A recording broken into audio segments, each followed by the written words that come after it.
Are you a burnt out overachiever buried in responsibilities? Do you miss laughing with your friends, just laughing from the gut? Do you feel like life's passing you by? If you've been wishing for some kind of shift, you're in the right place. Welcome to 52 Weeks of Hope, the show where we take you off the hamster wheel by ditching your to-do list for the to-don't list. This is where you get to learn how to make that lonely ache vanish, learn self-compassion techniques, and to give yourself grace. I'm Lauren Abrams, and I get to help you feel that magic again, since going through my own dark night of the soul, so you can learn from my experience and the mentors and experts I meet along the way. And today we're going to talk about that negative self-talk in your head and how to get rid of it. Don't you wish you were kinder to yourself? Treated yourself like you would treat one of your friends or even your pet? Not go off on some tangent in your head that just repeats again and again and again? Right now, you get to learn the secrets to self-confidence, self-compassion, and how to get rid of that annoying negativity. It's easy, and you can do these tricks right now. I'm Lauren Abrams. Let's get started. The first thing I'm going to tell you, and I don't know if you'll like it or not, but getting off of social media, just taking a week off, is a really great place to start. It's not real things going on over there. You know it. I mean, you post all the happy things that are going on. Although I did post passed away. It brought up all kinds of things because, families, and it brought up these core issues for me. All that stuff like, I'm a mistake. Nobody's going to like me. I really don't fit in anywhere, even with my own family. All that stuff gets brought up, and we have to feel our feelings. Like, you can't not feel your feelings. Otherwise, it's going to come out in trauma someplace else. You have to feel it. And what's really interesting is if you close your eyes when you're feeling a feeling that you don't want to feel, and to distract yourself, to turn to social media or food or, whatever it is that's your thing to turn to, having a drink, whatever it is. Instead, if you just close your eyes and feel where in your body you're feeling your feeling, it's really interesting. You could put your hand on your heart, but just close your eyes. This doesn't even take a full minute. Feel where in your body you're feeling that feeling, and the feeling will move. I tend to feel it in my gut, but sometimes it'll be in your throat or your chest. It just wherever, but then it'll move, and you can feel it actually move through your body. And then it'll leave. Then you're creating new neural pathways, and that negative self-talk for that particular thing will leave. It's great. It's an incredible tool. Once you start doing it, you'll be like, wow, it's just very, very cool. Another thing, when you start judging, and if you spot it, you got it. I don't know if you've ever heard that before, but when you point your finger, you can see there's 3 fingers pointing back. Just point your finger right now. You see there's 3 fingers pointing back. They say that if you spot it, you got it. So if you see something in somebody else, know that you probably have that same character trait or something that you don't like. You're like, oh my God, they're so judgy. Well, you're probably judging that too. So sorry to say that you may have that same characteristic. So when you think, oh my God, what are they going to think about me? And all that negative self-talk is going on. They won't like me or this and that. Don't worry about it. They're probably not thinking about you. They're probably thinking about themselves anyway. So all those voices in your head, just try to let those go, because people aren't giving you the kind of thought that you're giving you. They're not thinking about you like you think they are.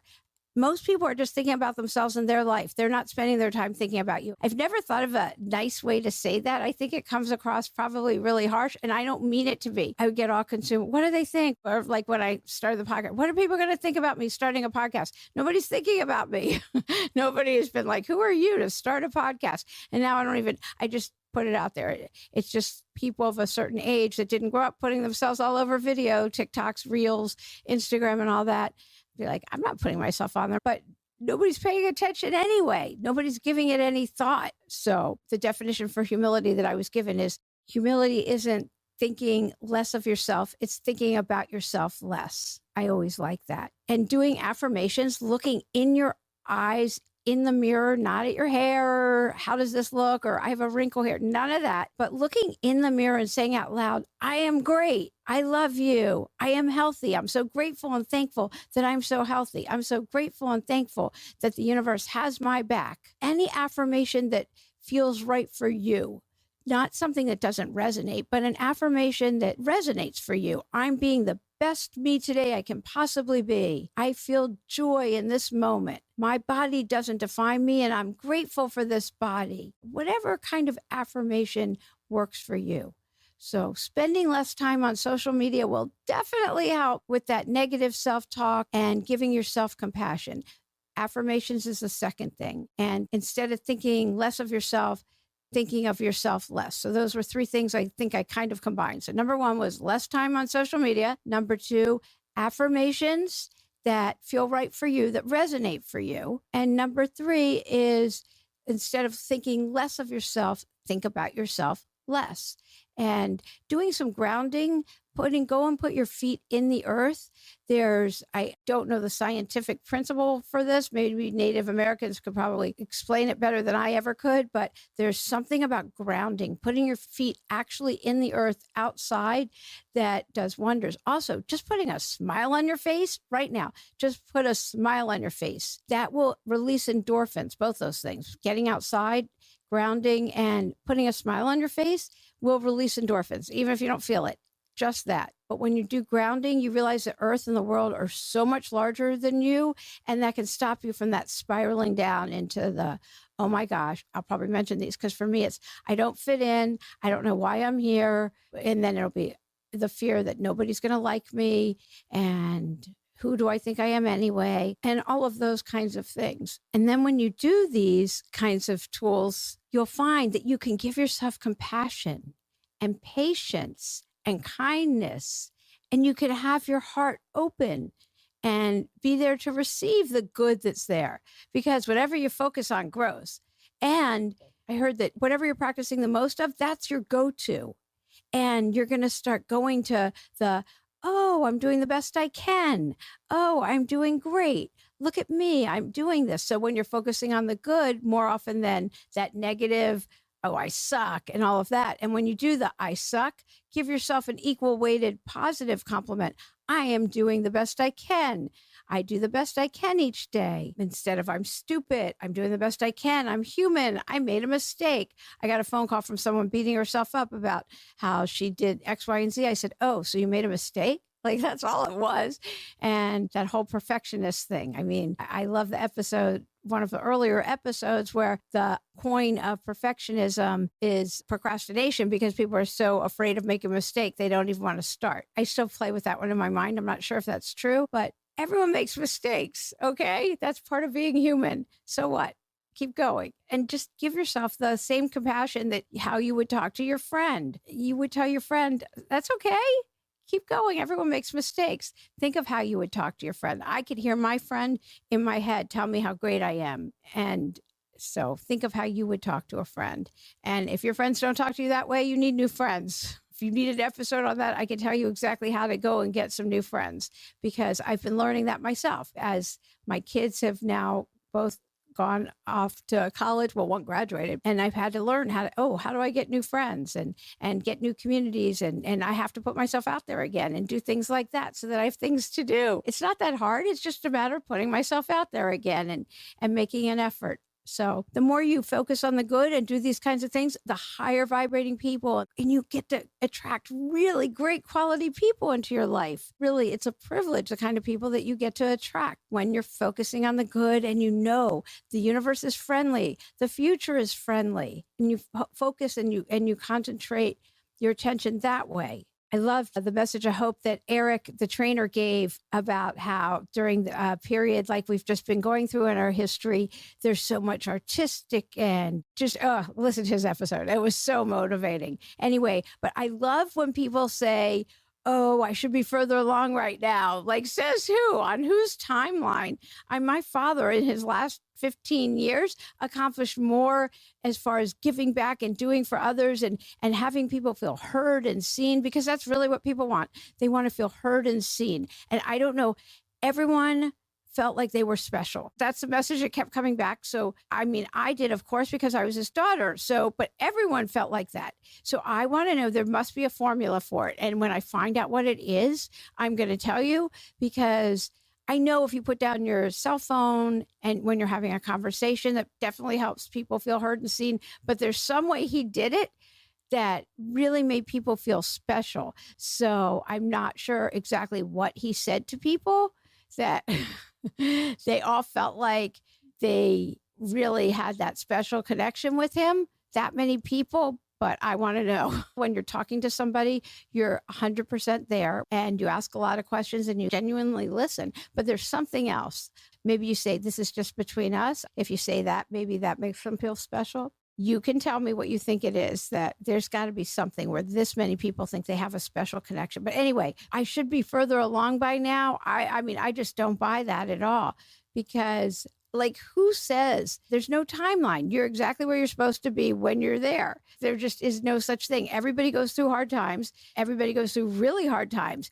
And I don't think we'd appreciate the good times if we didn't go through those hard times. But when we're in the hard times, you can't hear that. I sure can't. And so, but you don't have to go through any of them alone, ever. That's why we have community. That's why it's important you have connection. And that's why it's important you tell somebody when you're going through it. That's what all these episodes, 100, are about. What people's hard times have been, how they got through them, and a message of hope. And there's been some really hard times that people have gone through. I mean, we all go through them. This podcast comes from my own dark night of the soul, and it was bad. It was bad. I'm not going to act like it wasn't, but it's not the darkest time of my entire life. That was decades ago, and I'm still here. So there's a reason I'm here. And so there's a reason you're here too. Everyone has their own unique handprint, and you're special. It's not like, oh, I shouldn't be here. That was always my thing. I didn't know why I'd been born. I just didn't feel like I fit in anywhere. And so when I have those feelings, I know they're going to pass. I just do. I know they're going to pass. When I think, oh, no one loves me, I'm all alone. That's not true. I have a wealth of friends. And so I have a choice. I can look at that feeling like, oh, no one loves me. Or I can go, oh my gosh, I have a family. I have friends. I have so many people who love me. So I can listen to the negative self-talk, or I can look at the truth. And I can do a gratitude list really quick. That is the fastest way to get out of that negative self-talk. And I can make a list of everything I'm grateful for. I mean, I have my husband, my kids, my friends. I have my dogs. I have a place to live. I have a podcast that I get to record, and I hopefully can give a message of hope to somebody. If I help one person, it's worth it. And I help people in my law practice. I get to help people all over. And that's what lifts me up. And there's so many things. I have electricity. I can put my feet in the ground and do grounding. I can go walk around the block, that I can walk. There's the list. It can be the minutia. If you go all the way back to Amanda Payton's episode, one of the very first ones, and she was sure she's never going to act. Every time she gets an acting job, she's never going to act. Oh, you should listen to it and then see how many series she's been on since that episode. And she talks about just doing the dishes. Get up and just putting the dishes in the dishwasher when she's just completely down. And she's gotten married and bought a house since that episode, by the way, besides everything else that she's done. It's really fun to see where people are since their last episode. Doing a gratitude list will get you out of the negative self-talk very, very quickly. That's another one of the tools. So I'm grateful and thankful that I'm exactly where I'm supposed to be in my life, and visualize. You know what? Visualize where you want to be, your biggest dreams. Make it even bigger. Be it Angela Manuel Davis. Can you see where you're supposed to be? Can you see it? If you can see it, it's not big enough. Because we all have dreams, and we all have our own path, and we'll get there when we get there. Focus on the good. Make a list of all the positive aspects of any situation you're in right now, and surround yourself with positive people. Practice the positive self-talk and get outside. Being inside is not good. Take it from me. Take it from me, somebody who works inside all day. I try to get outside a couple times a day. I mean, I just went and met somebody yesterday just to get outside. I had something of hers and she wanted to come by and get it. I go, let me take it to you. Just so I could get outside. It's a problem. I love my work, but it's all done inside. So the other thing is to breathe. I hear how fast I'm starting to talk. So breathe. Take deep breaths. Breathe. If nothing else, I would say the gratitude list and the taking the breath are probably the best things. You're not alone. Being in community around other like-minded people is going to help when your head starts in on you. Let it out, and then you can let it go, because none of it's true. The problems happen when you keep things all bottled up inside. I don't want to burden anyone. I don't want to tell anyone. What will they think? They have their own stuff. You're busy. I don't want to tell them. That's when it dominoes into all kinds of other things and other topics in your head. It just takes a nanosecond for it to go from one like, oh, I'm stupid, I have nothing to wear, I'm fat, I'm this, a nanosecond. I mean, it takes one to know one. It takes a nanosecond for our heads to just take off. And it's not worth it. It's just not worth it. So first you have to recognize, oh my gosh, my head's taken off. So it takes actually noticing. And once you notice it, say, oh, there it goes. And you can stop, breathe, smile, laugh at yourself. We all do it. I have to say, I haven't called myself stupid in years. I mean, my whole refrain was, I'm the dumb one in the family. I'm the dumb one in the family. My brain is never going to, like, I just thought my brain had atrophied. I didn't think I could take anything in when I started going to college. And, you know, it's a muscle. It just needed some exercise. And I did fine. I did very well in college and the law school. You know, I mean, like nothing we tell ourselves is true. You can do anything you want in life. I just heard about somebody who was going to go on antidepressants. I'm not getting into a whole antidepressants thing, but instead she took 30 days and put up positive affirmations all over her room in her house. And she repeated them out loud for 30 days. And she went back to the doctor and she didn't need them. And I just find that just so heartening. We can be our own lifter uppers and surround yourself with other people who are going to do that for you. I mean, everybody knows stories of people who have been on the verge of death through cancer and cured themselves. I mean, the near-death experiences and all of that, my kids used to hate. I would always play the one, Anita Morjani. She's so well-spoken and she's funny and it's proven. I mean, she was on her deathbed and she's written books and everything else. She's so good and so uplifting and I just love her. But she was in the throes of cancer and in very bad shape. So anyway, we can cure ourselves. And one other thing I really want to say is there's no end game here. Enjoy the journey. I just laugh at myself. And if you can't laugh at yourself, you know, life is to be taken lightly.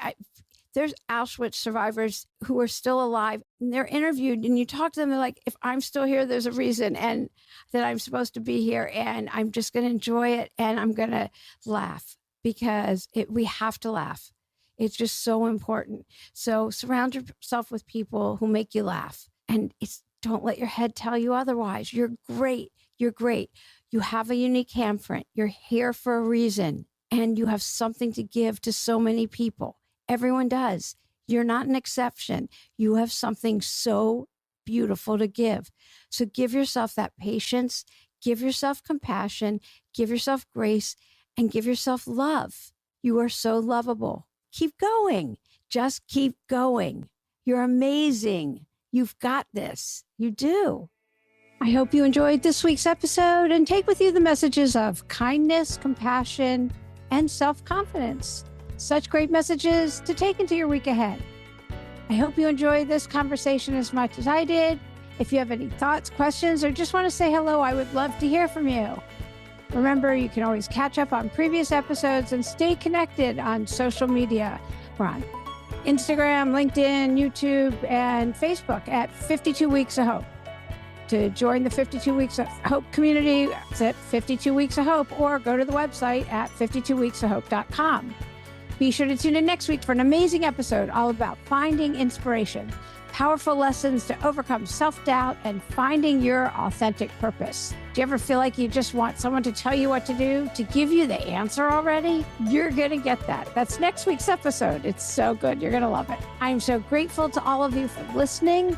I'm in the middle of a rebrand, and we're just about at the 200th episode. So the 52 Weeks of Hope part, I guess it isn't meshing. I'm being told that by a lot of different people from different avenues. So I'm open to any and all suggestions from you for names. I'm kind of liking these 3 right now, and I would love your feedback. I'm totally open. So here's 3. Let me know if you like any of them or if you've got a favorite. Here are the 3 I'm thinking of right now. 1, reset and recharge. 2, beyond burnout. And 3, which is my current favorite, enough. Just enough, period. So I'll say them again. Reset and recharge, beyond burnout, or enough. Those are the 3. Let me know what you think about them or if you've got ideas. If you haven't already, please subscribe, rate, and review to the podcast. If you don't know how to do that, you can just go to the website at 52weeksofhope.com. There's a button to click and a link to subscribe and review. It's really appreciated. Plus, all the podcast episodes are in there. So are the show notes and everything that's been offered by all the various guests. So that's at 52weeksofhope.com. If you're enjoying the podcast, share the love and tell some of your friends. I'm Lauren Abrams. Thanks for listening.